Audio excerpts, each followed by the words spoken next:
નમસ્કાર, આપ જોઈ રહ્યા છો સ્પાર્ક ટુડે ન્યૂઝ. નડિયાદ પશ્ચિમ પોલીસે કેનેડાના ખોટા વિઝા વર્ક પરમિટ કેસનો ભેજાબાજ આરોપી સેલ્વિન મેકવાનને ઝડપી પાડ્યો.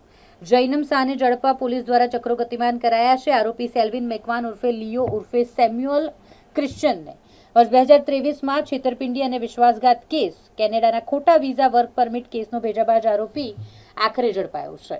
વડોદરા શહેરના કપુરાઈ પોલીસ સ્ટેશનમાં નોંધાયેલા છેતરપિંડી અને વિશ્વાસઘાતના ગુનામાં લાંબા સમયથી નાસ્તા ફરતા આરોપીને ઝોન 3 સ્ક્વોડે ઝડપી પાડ્યો. ઝડપાયેલ આરોપી સેલ્વિન મેકવાન ઉર્ફે લિયો ઉર્ફે સેમ્યુઅલ ક્રિશ્ચન સામે વિવિધ પ્રકારની છેતરપિંડીના ગુનાઓ છે.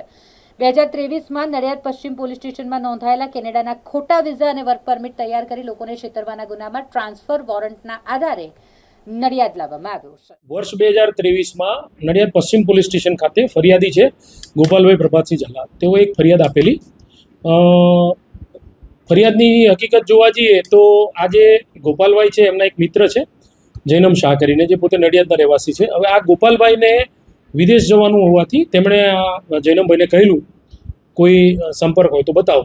આ જૈનમભાઈએ તેમને વિશ્વાસ આપેલો કે ભાઈ વડોદરા ખાતે એક સેલ્વિનભાઈ મેકવાન કરીને છે, જે એન્જલ ઓવરસીઝ કરીને એક પોતાની કંપની ચલાવે છે અને એ પોતે એ વિદેશના વિઝા અને વર્ક પરમિટ વગેરેનું કામ ઝડપથી કરી આપે છે. એટલે આ અનુસંધાને પછી સેલ્વિનભાઈ અને જૈનમભાઈ સાથે એક ફ્રેડીભાઈ છે, એ લોકોએ આ ગોપાલભાઈની મુલાકાત કરેલી અને ગોપાલભાઈને તેમની વિઝા વર્ક પરમિટ વગેરેની કાર્યવાહી ઝડપથી કરવાની ખાતરી આપેલી. આ અનુસંધાને એમની પાસેથી જુદી જુદી રીતે લગભગ 7 લાખ રૂપિયા જેવી નાણાકીય લેવડ દેવડ કરેલી. અને આ નાણાકીય લેવડ દેવડ કર્યા બાદ એક વખત એમને જ્યારે ઓફિસે ગયા ત્યારે આ સેલ્વિનભાઈની ઓફિસ બંધ હતી.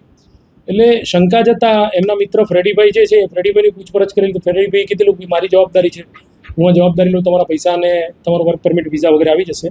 ત્યારબાદ આ સેલ્વિનભાઈએ ગોપાલભાઈના મોબાઈલ ફોનની અંદર વોટ્સએપથી એક ખોટો દસ્તાવેજ કે જેમાં વિઝા અને વર્ક પરમિટનો જે કોપી છે એ મોકલી આપેલી અને જેની બાબતે તપાસ કરાવતા એ વર્ક પરમિટ અને ખોટું નીકળેલું, જેથી આઈપીસીની સેક્શન 420, 465, 468 અને 114 અન્વયનો ગુનો નોંધાયેલો.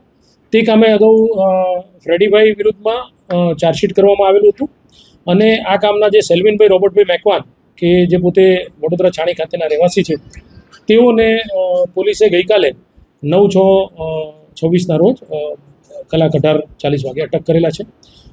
આરોપીને આ જે કેવી રીતે આખું સમગ્ર કૌભાંડ આચરેલું છે અને એની અંદર અન્ય કોઈ પણ મદદગારો છે કે કેમ, તે અનુસંધાને પોલીસની તપાસ ચાલી રહી છે અને વિશેષમાં આરોપીના રિમાન્ડ લઈ આગળની કાર્યવાહી હાથ ધરવામાં. સાહેબ, સામાન્ય રીતે એજન્ટ છે એટલે અગાઉ પણ કોઈ ગુનો નોંધાયેલો છે કે અગાઉ કોઈ છેતરપિંડી કોઈ સાથે થઈ હોય? આ જે આરોપીઓ છે એ પૈકી જે સેલ્વિન રોબર્ટભાઈ મેકવાન છે તેની વિરુદ્ધમાં અન્ય પોલીસ સ્ટેશનોમાં પણ ગુના નોંધાયેલા છે.